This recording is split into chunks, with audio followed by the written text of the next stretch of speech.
How to add or remove the Speak Screen widget in the Control Center on the iPhone 16 series.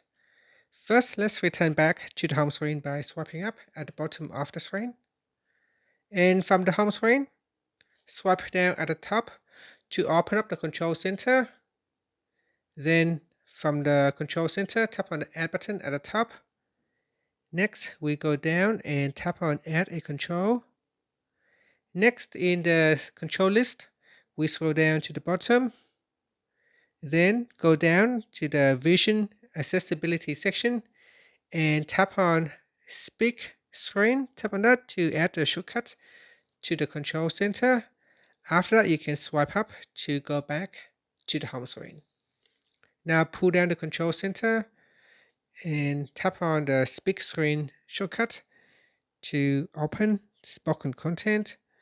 And in here, you can turn on Speak Screen. And that's it. So that is how you can add a shortcut to your device.